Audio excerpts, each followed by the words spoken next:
எனக்கு இன்னைக்கு நம்ம டேயோட ஃபனாக மைராக்ட ஹஸ்பண்ட் எபிசோட் 92 தான் பார்க்க போகிறோம்.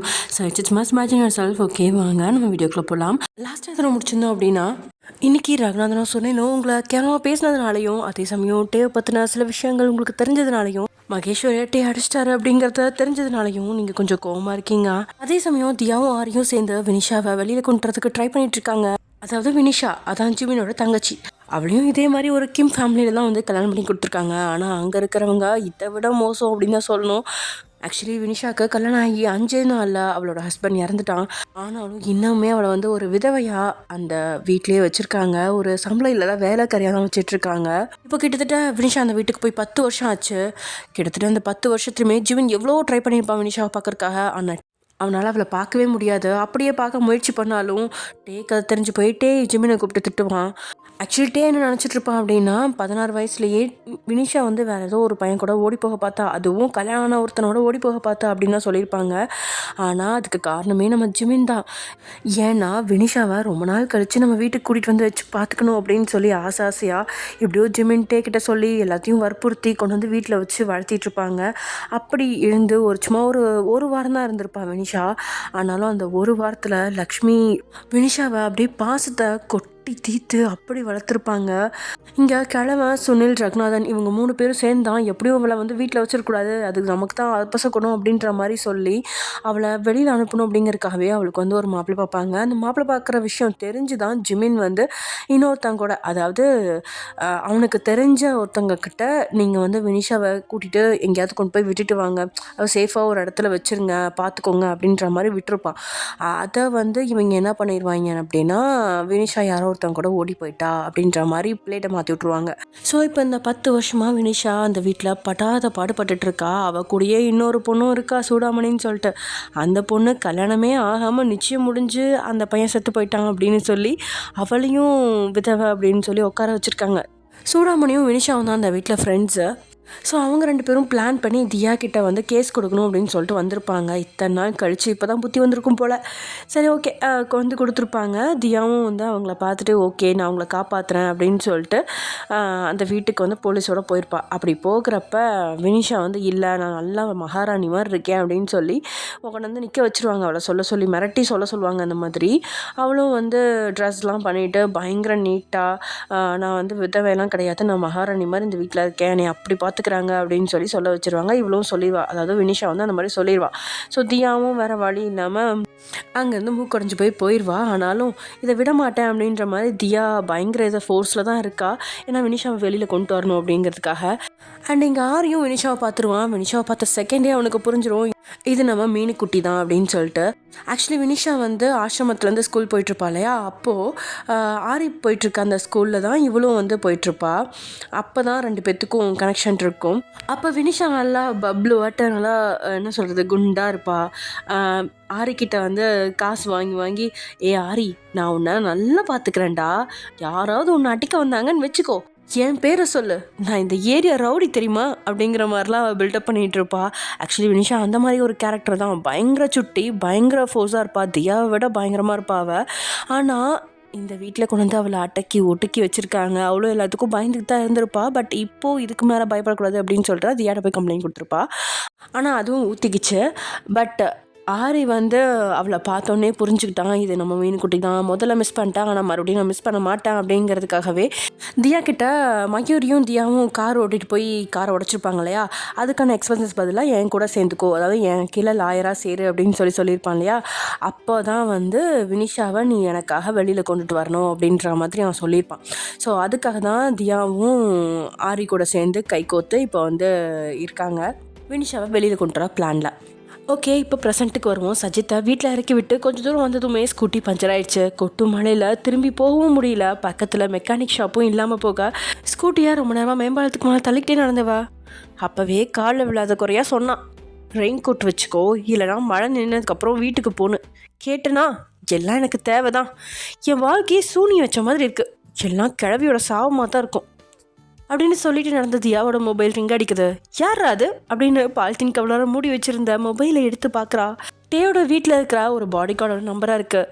இந்த நம்பர்லேருந்து லக்ஷ்மி இல்லைனா கண்ணம்மா தான் ஃபோன் பண்ணுவாங்க அப்படின்னு புரிஞ்சிருச்சு. இவங்க எதுக்கு ஃபோன் பண்ணுறாங்க, ஏதாவது பிரச்சனையாக இருக்குமா அப்படின்னு நினச்சிட்டே ஃபோன் அட்டன் பண்ணி காதில் வச்சா, தியா மழை பயங்கரமாக இருக்குது, எங்கே இருக்க, சீக்கிரமாக வீட்டுக்கு வா, உங்ககிட்ட ஒரு பெரிய விஷயம் சொல்லணும். எனக்கு தையல் மிஷின் வாங்கி தந்து துணியெல்லாம் தைக்க சொல்லியிருக்கான். நீ என் பையனை எப்பவும் குறை சொல்லுவியே, இன்னைக்கு நீ வீட்டுக்கு வந்து பாரு, என் பையன் எவ்வளோ பெரிய நல்லவன்னு உனக்கு தெரியும் அப்படின்னு லக்ஷ்மி அங்கே மூச்சு விடாமல் பேச, தியாவுக்கு தான் ஒரு வார்த்தை கேட்குது அப்படின்னா அடுத்த 5 வார்த்தை கேட்கல. அட என்ன சொல்ல வரீங்க அப்படிங்கிற மாதிரி மொபைலை 2 நொடி பார்த்துட்டு, ஹலோ ஹலோ ஆண்டி, நீங்கள் என்ன சொல்கிறீங்கன்னு எனக்கு சுத்தமாக கேட்கல. நானே மேம்பாலத்துக்கு மேலே வண்டியை தள்ளிகிட்டு இருக்கேன். இப்படியே போனால் நாளைக்கு காலையில் தான் வீட்டுக்கு வந்து சேருவேன். அதுக்கப்புறம் அந்த நல்ல விஷயத்த சொல்லுங்கள், இப்போ வைங்க அப்படின்னு சொல்லிட்டு காலை கட் பண்ணிட்டா. 2 நிமிஷத்தில் மொபைல் மறுபடியும் ரிங் அடிக்கா. எடுத்து பார்த்தா இந்த முறை மெசேஜ் தான் வந்திருக்கு. வீட்டுக்கு சீக்கிரமாக வந்துடு, உங்ககிட்ட ஒரு முக்கியமான விஷயம் பேசணும். அப்படியே முடிஞ்சா என் பையன் ஜிமினுக்கு ஃபோன் பண்ணி அவனையும் வீட்டுக்கு வர சொல்லு. நான் ஃபோன் பண்ணால் ஃபோன் அட்டன் பண்ண மாட்டேங்கிறான் அப்படின்னு தமிழில் டைப் செஞ்சு மெசேஜ் அனுப்பி வச்சிருக்கா லக்ஷ்மி. இவங்களுக்கு வேறு வேலையே இல்லையா, பெத்த அம்மா ஃபோன் பண்ணால் எடுக்கலையா, நான் ஃபோன் பண்ணால் மட்டும் எடுத்துருவானா தண்டச்சோறு அப்படின்னு கத்துனவ ஜிமினுக்கு ஃபோன் பண்ணி பார்க்குறா. எப்படியும் அவன் ஃபோன் அட்டன் பண்ண மாட்டான் அப்படிங்கிறது அவன் எதிர்பார்த்தது தான். ஆனால் அவன் எதிர்பாராதது, அவன் ஃபோனை அட்டன் பண்ணிட்டான். அட வெண்ண மவனே, உன் ஆத்தா ஃபோன் பண்ணால் எடுக்க மாட்டா, மாரியாத்தா ஃபோன் பண்ணதும் எடுக்கிறியா அப்படின்னு எடுத்தோட தியா திட்ட. மாரியாத்தாவா, wow super, what a content, இப்போ பாரு எப்படி பாட்டு பாடி உன்னை என்டர்டெயின் பண்ணுறேன்னு, செல்லாத்தா செல்ல மாரியாத்தா அப்படின்னு பாட்டு பாடி தியாவை வெறுப்பேற்றவும் அவள் காலை கட் பண்ணிட்டா. மொபைலை ஜிமினா நினச்சி முறைச்சவ, உனக்கெல்லாம் ஃபோன் பண்ண பாரு, என் புத்தியை செருப்பால் அடிக்கணும்டா, நீ எல்லாம் உருப்படாத பஞ்சனான பரதேசி, என் கண்ணு முன்னாடி வந்துடாத அப்படின்னு கத்திட்டு மேம்பாலத்தில் யாரும் இல்லாதால தனிமையில் ஸ்கூட்டியை உருட்டிக்கிட்டு வந்தவளுக்கு பின்னாடி வந்து நிற்குது ஒரு பைக். யார் அப்படின்னு திரும்பி பார்க்காமலே யார் வந்திருப்பாங்க அப்படின்னு புரிஞ்சுக்கிட்டா. தனிமையில் இருக்கும்போது யாராவது துணைக்கு வந்தால் மனசு நிம்மதி பெறுமே, அது மாதிரி தான் தியாவுக்கு இருக்கு. ஆனால் காட்டிக்காம வேகமாக ஸ்கூட்டி தள்ளிக்கிட்டு அவன் நடக்க பார்க்கும்போது பைக்கை முறுக்கி பிடிச்சு அவன் முன்னாடி கொண்டு வந்து வழிமறிச்சு நிறுத்துறான் ஜிமின். தலையில் இருக்கிற ஹெல்மெட்டை கழட்டி கொட்டுற மலையில் தியாவோட நனைஞ்சவன், ஹாய் டார்லிங், பாட்டை ஃபுல்லாக பாடுறதுக்கு முன்னாடி ஃபோனை கட் ஆயிடுச்சு, பேலன்ஸ் பாட்டு பாடலான்னு வந்தேன், பாட்டுமா அப்படின்னு சொன்னவன் பல்ல காட்டிக்கிட்டு, செல்லாத்தா ஏன் மாரியாத்தா அப்படின்னு பாட தியாவோட பொறுமை எல்லாம் காற்றுல பறக்க ஆரம்பிச்சிருச்சு. யூ ஷட் அப் ஜிமின், இந்த மாதிரி என்கிட்ட விளையாடுற வேலை வேண்டாம் அப்படின்னு விரலை சுண்டினபடியே, விளையாடுறானா, நான் பாட்டுக்கு தானே பாடுறேன் அப்படின்னு தியாவை வெறுப்பேற்ற தொடங்கிட்டான். ஐயோ கடவுளே, ஊரில் ஏதேதோ பாவப்பட்ட வீடுகளில் இடி விழுகுது, இவன் தலையில் ஏன் இடி விழ மாட்டேங்குது அப்படின்னு தியா மைண்ட் வைஸ் சொல்லிட்டு இருக்க. இடி என்னம்மா இடி, தண்ணி லாரி வந்து மோதுனா கூட பாட்டு பாடி ஒன்று வெறுப்பேற்றுறான். இது ஜிமினோட மைண்ட் வைஸ். எங்கே போனாலும் தியாவை வெறுப்பேற்றுறதுக்கு வந்துடுவேன் அப்படிங்கிற மாதிரி அவளை தேடி வந்து வெறுப்பேற்றி சந்தோஷப்படுறான். என்ன டார்லிங் முறைக்கிற, சரி நமக்குள்ளே பிரச்சனை வேண்டாம், சமாதானமாக போயிடலாம், வா வந்து வண்டியில் ஏறு, ஆல்ரெடி சீக்கு விழுந்த கோழி மாதிரி நனைஞ்சிட்டேன், இன்னும் கொஞ்சம் கூட நனைஞ்சின்னா பிராய்லர் கோழி மாதிரி மயங்கி விழுந்துருவேன், வா உன்னை பத்திரமா வீட்டில் கொண்டு போய் விட்டுறேன் அப்படின்னு நினைக்கிறான். அவன் நார்மலாக கூப்பிட்டுருந்தா கூட பரவாயில்ல, இந்த இடத்துலையும் கலாய்க்கிறானே அப்படின்னு முறைக்கிறான் தியா. அதே நேரத்தில் கொட்டு மலையில் ரொம்ப தூரம் நடக்காமல் காதை இறுக்கமாக மூடிட்டு அவன் கூட பைக்கில் ஏறிடலாமா அப்படின்னு மனசு சொன்னாலும் லாயர் தியாவோட மூளை ஒத்துக்கவே இல்லை. ஒரு வாரத்துக்கு முன்னாடி வயிற்றில் கையை வச்சுக்கிட்டு உடல்நிலை முடியாமல் ஊருக்கு கிளம்பி போனான். லக்ஷ்மி கண்ணம்மா ஃப்ரெண்ட்ஸுன்னு ஆரி கூட ஃபோன் பண்ணி நல்லா விசாரிச்சான். ஆனால் இவன் நலமும் விசாரிக்கல, ஒரு மெசேஜ் கூட அனுப்பல. நான் மேலே துளி கூட அக்கறையே இல்லாத இவன் கூட போகணுமா அப்படின்னு நினச்சிவ. எக்ஸ்கியூஸ் மீ ஜிமின், ஒழுங்காக உன் வேலையை பார்த்துட்டு கிளம்பு, எனக்கு 2 கால் இருக்குது, நானே போய்க்கிறேன், உன் தயவு தேவையே இல்லை சாமி அப்படின்னு சொல்லிட்டு ஸ்கூட்டியை தள்ளிக்கிட்டு முன்னோக்கி நடந்தவ பட்டினி நின்றுட்டா. ஏன்னா ஸ்கூட்டி நகரில் தன்னுடைய முழு பலத்தை திரட்டி தள்ளியும் ஸ்கூட்டி அப்படியே நிற்க, ஏதாவது குழியில் டயர் மாட்டிச்சா அப்படின்னு திரும்பி பார்த்தா பைக்கில் இருந்தபடியே ஒத்த கையால் ஸ்கூட்டியை இழுத்து பிடிச்சி நகராமல் வச்சுருக்கான் ஜிமின். ஒழுங்காக கையேட்றா நாயே அப்படின்னு அந்த மேம்பாலமே அதிர்ற அளவுக்கு கத்திட்டா. முடியாது, வண்டியில் ஏறு அப்படின்னு சொல்கிறான். முடிவா அவளும் விடாப்படியா ஸ்கூட்டியை தாறுமாற பிடிச்சு அப்படியே ஆட்டி பார்க்குறா. அப்பயும் அவனோட கை சுத்தமாக 1 இன்ச் கூட நகரலை. திரும்பி ஜிமினை முறைச்சாலோ இல்லையோ அவன் உடலை பார்க்குறா. அவனும் மலையில் தொப்புடு நனைஞ்சிருக்க. அவன் போட்டிருந்த இந்த டிஷர்ட் அவனோட உடலோட ஒட்டி கிடக்கு. அவனோட உடல் பருமனும் ஃபிட்டோ இல்லாத ஒல்லி தேகம், ஆனால் சம்மந்தம் இல்லாத உடல் பலம், 6 பேக், அளவுக்கு அதிகமான வாயை அப்படின்னு எப்படி இதெல்லாம் சாத்தியம் அப்படின்னு பார்க்குறா. என்ன டார்லிங் ஒரு மாதிரி ஸ்லோ மோஷனில் பார்க்குற, ஆள் ஒல்லியாக தான் இருக்கான், அதுவும் ஒல்லியாக இருக்கணும்னு நினச்சிட்டியோ அப்படின்னு ஜிமின் சொன்னதுமே ஜிமினோட கிழிஞ்ச பேண்ட்டை பார்த்துக்கிட்டு இருந்த தியா பட்டுன்னு அவன் முகத்தை பார்க்குறா. அஷ்டக்கோணலா, ஏய் டபுள் மீனிங்கில் பேசுறியா அப்படின்னு அவள் கத்த. இல்லையே, நான் டபுள் மீனிங்கில் சொல்ல, ஆளு ஒல்லி அறிவு ஒல்லின்னு நினச்சிட்டியான்னு சொல்ல வந்தேன். நீ வேற ஏதோ நினச்சிருப்ப போலையே, டர்ட்டி மைண்ட் கேர்ள் அப்படின்னு சொல்கிறான் கண்ணடிச்சபடி ஜிமின். இவன்கிட்ட பேச போனால் வம்பு தான் அப்படின்னு பக்கத்தில் நெருங்கினவ ஸ்கூட்டியை பிடிச்சிருக்கிறான். அவன் கையை கடிக்கிறதுக்காக போகும்போதே அவன் கையை சுற்றி வளைச்சி பிடிச்சவன் இழுத்து தூக்கி பைக்கோட பெட்ரோல் டேங்க்கில் உட்கார வச்சு ஹெல்மெட்டை தியாவோட தலையில் பொருத்திட்டு வண்டியை ஸ்டார்ட் பண்ணி கிளம்பிட்டான். நிறுத்துறா கொலகாரா, சம்படி ஹெல்ப், கிட்னாப் பண்ண பார்க்குறான் அப்படின்னு ஆளே இல்லாத மேம்பாலத்தில் 5 முறை கத்திட்டு அதுக்கப்புறம் ஜிம்மினை பின்னோக்கி தள்ளி பைக்கை கெத்த ஓட்டிட்டு போகிறா தியா. ஆள் இல்லாத மேம்பாலத்தை தாண்டி ஆட்கள் நடமாட்டம் இருக்கிற ஏரியாவுக்குள்ளே பைக் நுழைய அவ்வளோ நேரம் அமைதியாக இருந்தவன் ராசாத்தி, ஏன் சார் ராசாத்தி அப்படின்னு ஜிமின் கூப்பிட, ஸ்டாப் ஜிமின், இந்த மாதிரி கூப்பிடாத, கால் மீ தியா ஆர் மேடம் அப்படின்னு சொல்கிறா அழுத்தமா. ஓகே மேடம், உங்களை என் அம்மாவை நினச்சி ஒன்று பண்ணிக்கிட்டுமா அப்படின்னு அவன் கேட்க. என்ன இப்படி கேட்குறான், ஒரு வேளை சிம்ஷன் ஏதாவது பண்ண போகிறானோ? சேச்சா, அதுக்கெல்லாம் வாய்ப்பு இல்லை, ரொம்ப டீசெண்டான பையனாச்சே அப்படின்னு தனக்குள்ளே நினச்சவ பண்ணி தொலை அப்படின்னு சொல்லும்போதே உடல் தியாவோட பொருந்தலை அப்படின்னாலும் அவனோட நாடியை தியாவோட தோள்பட்டையில் தூக்கி வைக்கிறான். நாடியை அங்கேயும் இங்கேயுமா தோள்பட்டையில் உரசி தனக்கான இடத்துல அவன் செட்டில் ஆகிறதுக்கு முன்னாடியே தியாவோட உடல்லாம் கூசிருச்சு. என்ன இப்படி செய்கிறான் அப்படிங்கிற மாதிரி கண்ணாடி வழியாக பார்த்தா அவன் கண்ணை மூடி உட்காந்துருக்கான். பார்க்க அழகாகவும் அம்சமாகவும் இருக்கான். அப்படிங்கிறத தாண்டி அவனோட குணம் பொண்ணுங்களை துளியும் அலட்சியமாவோ கேவலமாவோ பார்க்காது அப்படிங்கிறதால அவளுக்கும் பிடிச்சிருக்கு. அவனையே ரசிச்சுக்கிட்டு வந்தவ ரோட்டில் கிடந்த ஒரு சின்ன கல்லில் பைக்கை ஏற்றி தடுமாறவும் பைக்கோட ஹேண்டில் தியாவோட கைகளோடு சேர்த்து அழுத்தி பிடிக்கிறான். ரொம்ப சைட் அடிக்காமல் வண்டி ஓட்டுறி அப்படின்னு சொல்கிறான், தெளியும் கண்களை திறக்காம. அவன் சொன்ன வார்த்தை காதில் ஏறி இருந்தாலும் மூளையில் எட்டலை. கண்கள் ரோட்டு மேலே இருந்தாலும் மனசு கொஞ்சம் ஜிமின் பக்கம் சாயுது. அவளுக்கு காதல் கல்யாண வாழ்க்கையில் துளியும் ஆர்வம் இல்லை. ஆனாலும் ஒயன் டேக்குள்ளே இருக்கிற அந்த காதலை பார்க்கும்போது அப்பப்போ தனக்கு காதல் இல்லையே அப்படிங்கிற உள்ளுக்குள்ளே லேசான அந்த உணர்வு எட்டி பார்க்க அதோட காரணமாக தான் இப்படி பார்க்குறாளா அப்படின்னு அவளுக்கே தெரியல. எத்தனையோ ஆண்களோட கையை படிச்சிருக்கா, அப்போயெல்லாம் வராத உணர்வு ஒருத்தன் கையை பிடிக்கும்போது எட்டி பார்க்குது. தியாவோட மனசு வேலை செய்ய நினச்சாலே அதை ஓவர்டேக் செஞ்சு மூளை வேலை செய்கிற மாதிரி, வேணாந்தியா பொறுப்பில்லாதவன் மேலே ஆசை வைக்காத அப்படின்னு எச்சரிச்சும் தன்னலைக்கு வந்து அவன் கையை உதறி விட்டுட்டு பைக்கை நேர்த்தியாக ஓட்டுறா. தியா, நான் உன்கிட்ட ஒரு விஷயம் சொல்கிறதுக்கு தான் இவ்வளோ தூரம் வந்தேன். நீ அக்காவை தைரியசாலியாக மாற்ற பார்க்குறேன்னு புரியுது, அதை நீ ட்ரை பண்ணாத. அவள் கோழையாக இருக்கிறதுனால மட்டும்தான் அந்த குடும்பம் இது வரைக்கும் அவளை உயிரோடு வச்சுருக்கு. இல்லைனா என்றைக்கோ அவளை கொண்டு இருப்பாங்க. வினிஷா மூளையை செலவு பண்ணாமல் ராகுவுக்கு ஃபோன் பண்ணி என்ன பண்ணணும்னு கேட்டு அவன் சொல்கிற மாதிரி பண்ண அப்படின்னு ஜிமின் பேசிகிட்டு இருக்கும்போதே பைக்கை பிரேக் போட்டு நிறுத்திட்டா. இப்போ என்ன சொல்ல வர, கடைசி வர உன் அக்கா கோழையாக இருக்கணுமா? வினிஷா கோழையாக இருக்கிறதுனால தான் போன முறை அங்கே போயிட்டு பெரிய பல்பு வாங்கிட்டு திரும்பி வந்தேன். கொஞ்சமாச்சும் அவள் தைரியமாக இருந்தால் தான் நாளைக்கு நான் போலீஸ்காரங்களோட அங்கே போனால் கூட உன் அக்கா தைரியமாக என் கூட வருவா. அதுக்கு தான் முயற்சி பண்ணுறேன் அப்படின்னு தியாவோட பேச்சு நியாயமாக இருக்குது. புரியுது தியா நீ என்ன சொல்ல வரேன்னு, பட் என் அக்கா அதை வேறு மாதிரி நினச்சிப்பா. யாரையும் எதிர்த்து பேசாதனால தான் எல்லாரும் நம்மளை அடிமைப்படுத்துகிறாங்க.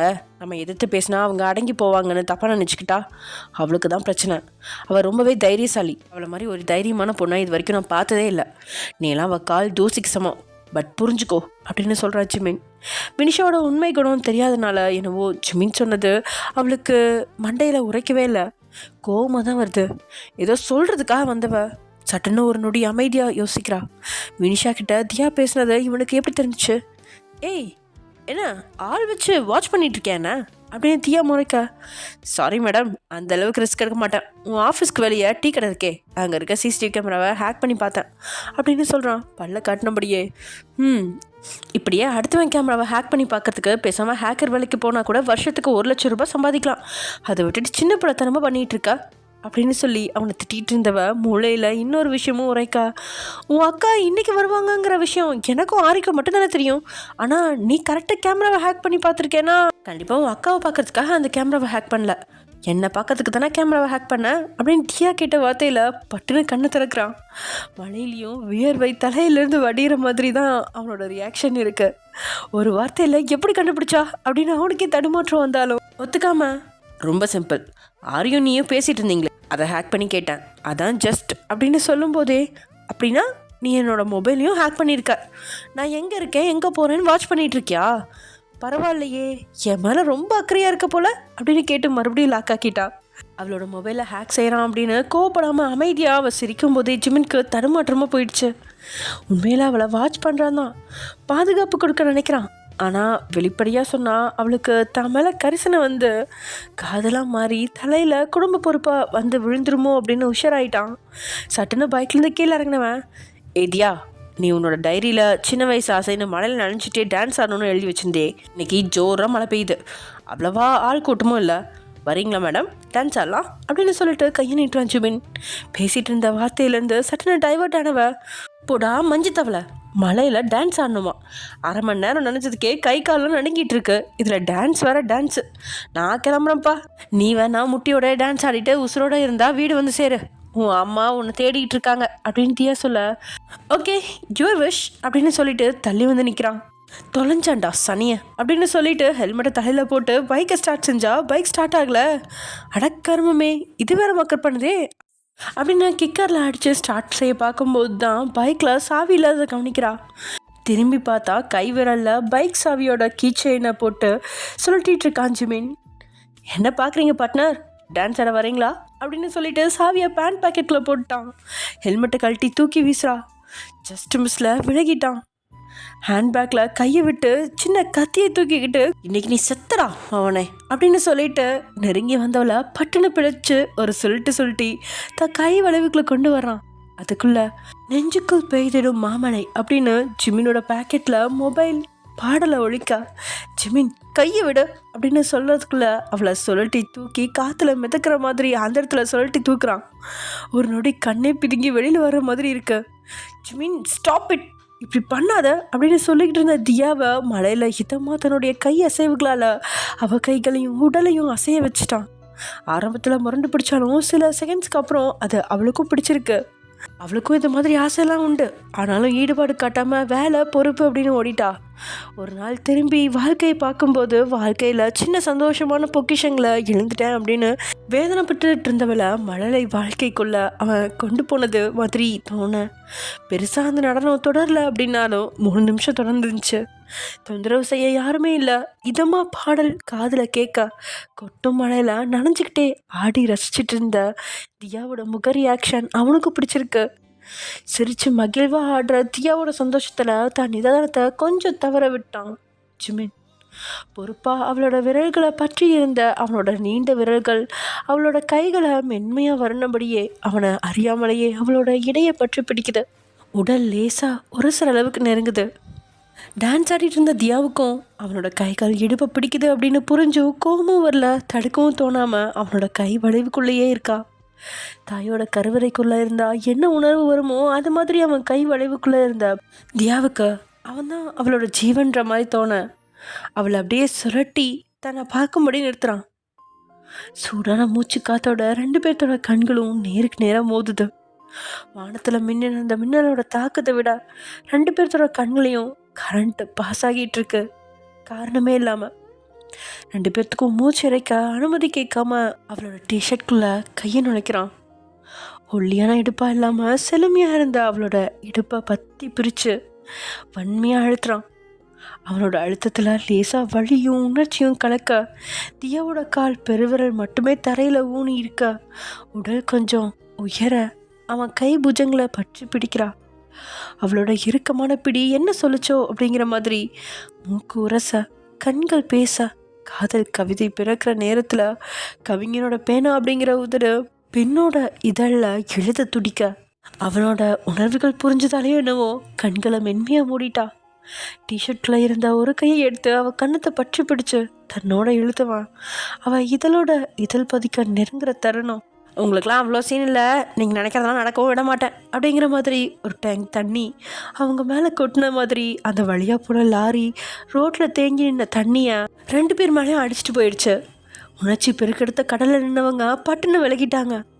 2 நிமிஷம் 2 பேர்த்துக்குள்ளேயும் என்ன நடந்துச்சு அப்படின்னே தெரியல. ஆனால் என்ன செய்ய இருந்தாங்க அப்படிங்கிறது மட்டும் தெரிய ஜிமின் தலையில் கையை வச்சுட்டு எங்கேயோ பார்த்தபடி நிற்க இடையே காட்டிகிட்டு இருந்த டிஷர்ட்டை இழுத்து கீழே இறக்கி விட்டு இன்னொரு பக்கம் பார்த்துட்டு இருந்த தியாவுக்கு மூச்சு பயங்கரமாக வாங்குது. ஏன் இவ்வளோ உணர்ச்சியை தடுமாறி போயிட்டா அப்படின்னு தெரியாமல் நிற்க சாவியை பைக்கில் நுழைச்சிட்டு ஜிமின் அங்கேருந்து எதிர்பக்கமாக நடந்து போயிட்டான். விழிகளை உருட்டினபடியே நின்ன தியாவும் அவனை திரும்பி பார்க்காம பைக்கை ஸ்டார்ட் பண்ணி கிளம்பியேட்டா. இங்கே நீங்களாம் ஒன்றா சேர்ந்து சாப்பிட்டுட்டு இருக்கா ஆரி நான் மயூரை ட்ராப் பண்ணுறேன் அப்படின்னு சொல்லிட்டு கிளம்பிட்டான். இங்கே நீங்களும் டேவும் மட்டும்தான். உங்களை கார் ஓட்ட சொல்ல நீங்கள் வேண்டான்னு சொல்ல அதெல்லாம் முடியாது அப்படின்னு சொல்லிட்டு வலுக்கட்டமாக உங்களை கார் ஓட்ட அவன் மடியில் உட்கார வச்சு உங்களை ஓட்ட வச்சிட்டு இருக்கான். காரை ஓட்டிகிட்டே காதில் இருந்த ஏர்போர்ட்ஸ் வழியாக மயூரி பேசிகிட்டு இருக்கிறத கேட்டுட்டே ஆர் யூ ஷூர் காரில் வேறு எந்த பொண்ணும் இல்லையா அப்படின்னு கேட்கா. இல்லை சார் வேறு எந்த பொண்ணுமே இல்லை, நடுவில் ஒரு ப்ரெக்னென்ட் லேடி மட்டும் லிஃப்ட் கேட்டாங்க, அவங்களையும் இறக்கி விட்டுட்டோம், இப்போது என்னோடய அப்பார்ட்மெண்ட்டுக்கு போயிட்டுருக்கோம் அப்படின்னு மயூரி சொல்ல. ஓகே குட் நைட் அப்படின்னு சொல்லிட்டு காரை கட் பண்ணிட்டான்ட்டே. ஆக்சுவலி என்னென்னா வினிஷாவை பிக்கப் பண்ணியிருப்பான் நடுவில் ஆரி. மயூரி இருந்தப்பயே அதை டேக்காதுக்கு போயிடுச்சு, யாரோ ஒரு பொண்ணை ஆரி வண்டியில் ஏற்றிருக்கான் அப்படின்னு சொல்லிட்டு. அதனால தான் இப்போது ஃபோன் பண்ணி கேட்குறான். நம்ப முடியாத சொல்கிறா, ஆனால் ஏன் மனசு அதை ஏற்கலை அப்படின்னு யோசிச்சுட்டு இருந்தவன் பக்கத்தில் இருந்தவங்கள பார்க்குறான். அரை மணி நேரமாக ஒரு வார்த்தை கூட பேசாமல் எதையும் பறி கொடுத்த மாதிரி நீங்கள் இருக்கா அப்படியே கார் நிறுத்திட்டான். உனக்கு என்னடி பிரச்சனை, எதுக்கு இப்படி மூஞ்சி தூக்கி வச்சிட்ருக்க அப்படின்னு டேய் முறைக்கா. நீங்கள் கண்டுக்காம சோகத்தில் மூழ்கி இருக்கவும் பொறுமை இழந்து உங்களை இறக்கி விட்டு அவனும் வெளியில் வந்தவன் உங்களையும் இழுத்து வெளியில் நிறுத்த. வாயை திறந்து பேச முடியலனா இங்கேயே நில்லு அப்படின்னு சொல்லிட்டு காரில் ஏறி கிளம்பிட்டான். இங்கே உங்களுக்கு இதையுமே பதறது, பேசினாலும் பிரச்சனை பேசலனாலும் பிரச்சனை, என்ன ரகம் இவன் அப்படின்னு புரியாமல் நின்னவங்களுக்கு அந்த இடம் பழக்கப்பட்ட இடம் மாதிரி உணர்வு தோணுது. அங்கேயும் இங்கேயுமா திரும்பி பார்த்தா டேயோட வீட்டு காம்பவுண்டுக்கு பின்னாடி கொண்டு வந்து விட்டுருக்கான். ஒத்துட்ட சொல்லிச்ச நீங்கள் ரொம்ப தான் ரோஷன் காட்டுறாரு, வீட்டுக்குள்ளே அழைச்சிட்டு போனால் குறைஞ்ச போயிடுவார் அப்படின்னு கத்திட்டு மழையில் நனைஞ்சபடி நடக்கிறீங்க. காம்பவுண்டை சுற்றி முன்கேட் வழியாக வீட்டு பெட்ரூமுக்குள்ளே போகிறதுக்கே 5 நிமிஷம் எடுத்துக்கிச்சு. உள்ளே போய் பார்த்தா ட்ரெஸ்ஸை மாற்றிட்டு படுத்து தூங்கவே ஆரம்பிச்சிருக்கா. கோமா வந்த நீங்கள் பக்கெட் நிறைய தண்ணி எடுத்து வந்து பெட்ஷீட்டை மூடி இருந்து அவனோட தலையில் ஊற்றிட்டீங்க. ஏய் அப்படின்னு கத்திட்டு முறைக்கா. நான் மட்டும் மழையில் நனையணும், நீங்கள் சொகுசாக தூங்க பார்க்குறீங்களா? தாய் 8 அடி பாஞ்சா குட்டி 10 அடி பாயும், அது மாதிரி தான் நான் இனிமேல் உங்ககிட்ட இறங்கி போக மாட்டேன் அப்படின்னு முறைச்ச பார்வையாக நீங்கள் சொல்ல அடுத்த 2 நிமிஷத்தில் ப்ளீஸ் நான் இனிமேல் எப்போவுமே ஓவராக பேச மாட்டேன், ஏதோ வாய் தவறி போய் 2 வார்த்தை சொல்லிட்டேன், அதுக்கு போய் இப்படி பண்ணணுமா அப்படின்னு கெஞ்சிட்டு இருந்த அவங்கள தூக்கி ஸ்விம்மிங் பூலுக்குள்ளே போடுறான். என்னடா இதுங்க இப்படி மல்லி கட்டுது அப்படின்னு நினைக்காதீங்க, இதுவும் ஒரு வகையான காதல் தான் போட.